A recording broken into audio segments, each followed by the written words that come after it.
ब्रजभूषण जी उर्फ पंडित जी ने गीता ज्ञान ब्लॉग जब से लिखना शुरू किया, उनके जीवन में बहुत सारे बदलाव आए हैं। हर बदलाव अच्छा हो ये जरूरी नहीं, लेकिन उनके साथ इस मामले में लगभग सारे बदलाव अच्छे ही हुए हैं।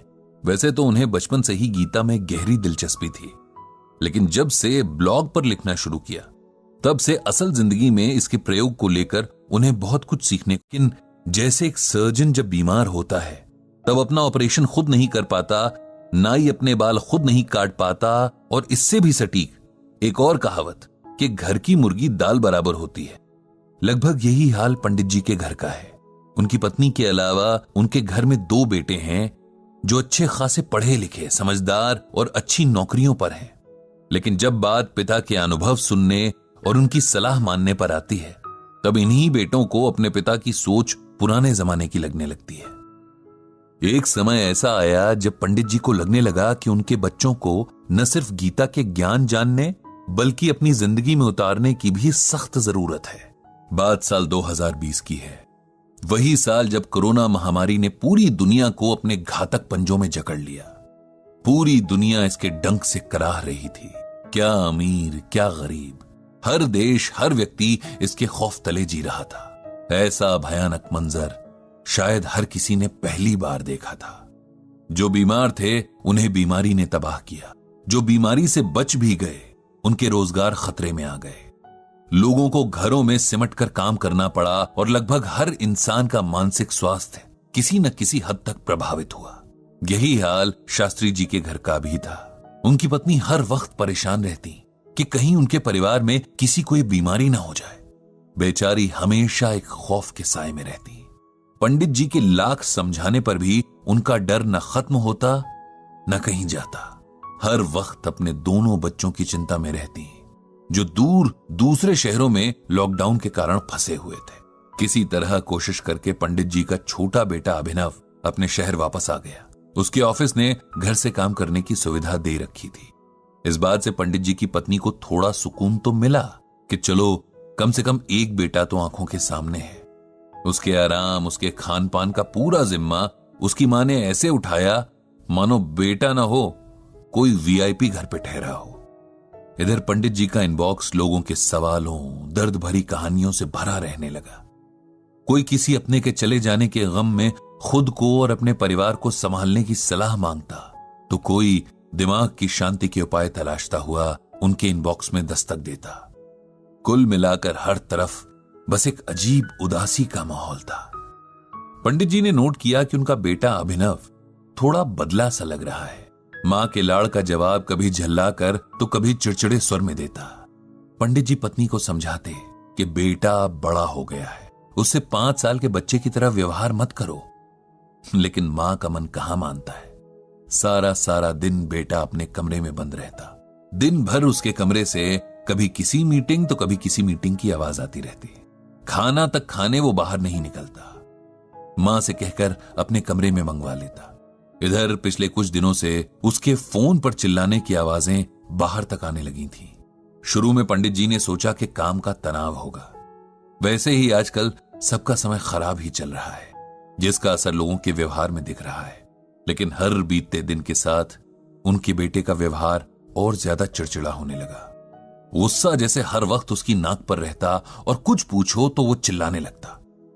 पंडित जी ने कई बार बेटे से बात करने की, उसे समझाने की कोशिश की, लेकिन वो भी बेकार हो गई। एक दिन तो हद ही हो गई जब पहले तो बेटे के कमरे से फोन पर चिल्लाने की और फिर कमरे की चीजें पटकने की आवाजें आने लगी। पंडित जी और उनकी पत्नी ने दरवाजा खटखटाया, लेकिन बेटे ने उन्हें चिल्लाकर उसके मामलों से दूर रहने को कहा। बेचारे करते भी तो क्या।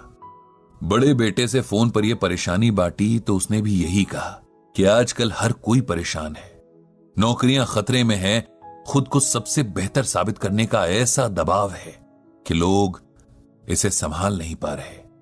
उसे थोड़ा समय दीजिए, वो खुद ही ठीक हो जाएगा। एक रात जब पंडित जी पानी पीने किचन तक आए तो उन्होंने अभिनव के कमरे की लाइट जली देखी। यूं ही झांक कर देखा तो उनका लाडला बेटा घुटनों में सर दिए रो रहा है।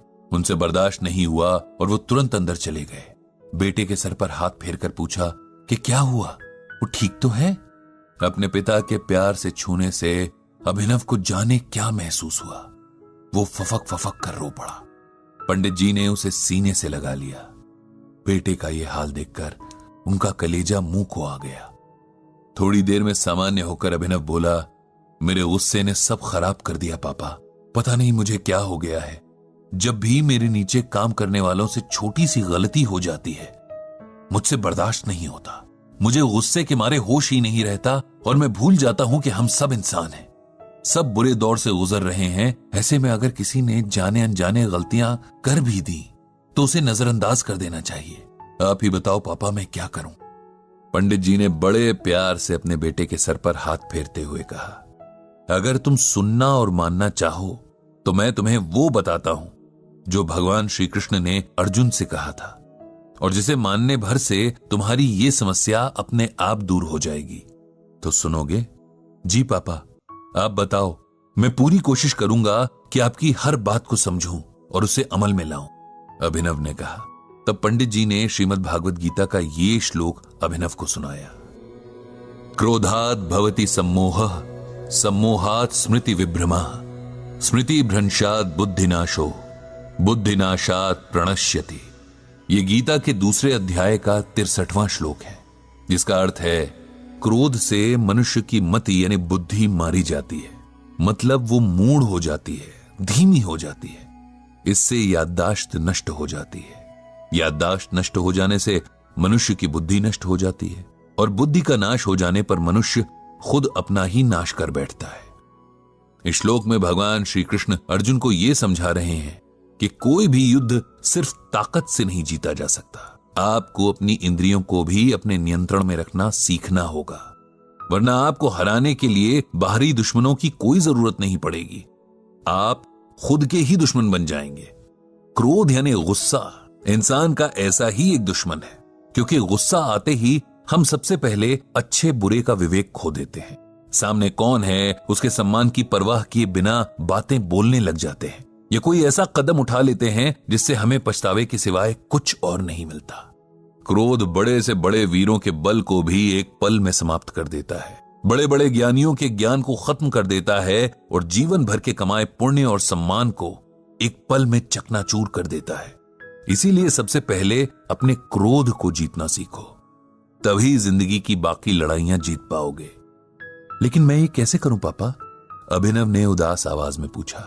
बिल्कुल वैसे जैसे अपने बाकी के काम करते हो, अपने दिमाग को ये मैसेज देकर कि चाहे कुछ भी हो जाए, कैसी भी सिचुएशन हो, अपना आपा नहीं खोना है। दूसरों की जगह खुद को रखकर देखने की आदत बनानी है, और अगर किसी से कुछ ऐसा हो भी जाए जो गलत हो, हमारा नुकसान हुआ हो, तब भी पूरी कोशिश करनी है कि गुस्से के बजाय शांति और धैर्य से अगले को इसका एहसास कराया जाए। पिता की प्यार भरी छुअन और गीता ज्ञान की ठंडी फुहार से अभिनव का मन एकदम शांत हो गया था। वो जानता था कि एक दिन में खुद को नहीं बदल पाएगा, लेकिन गीता के श्लोक और उसके अर्थ के अनुसार अगर हर दिन जीने की कोशिश करे तो शायद एक दिन खुद को पूरी तरह बदलने और एक बेहतर इंसान बनने में कामयाब हो जाएगा। बदले नजरिए की पहली शुरुआत में अभिनव ने अपनी मां से माफी मांगी, जिसका दिल उसने जाने कितनी बार दुखाया था, और मां से अपने मन को पूरी तरह कंट्रोल करने का प्रॉमिस किया ताकि वो किसी और का दिल ना दुखाए। पंडित जी ने एक बार फिर भगवान श्री कृष्ण और श्रीमद् भागवत गीता को मन ही मन प्रणाम किया, और हर बार उन्हें सही राह दिखाने का आभार जताया। और आप भी याद रखिए कि आप ये गीता ज्ञान सुन रहे हैं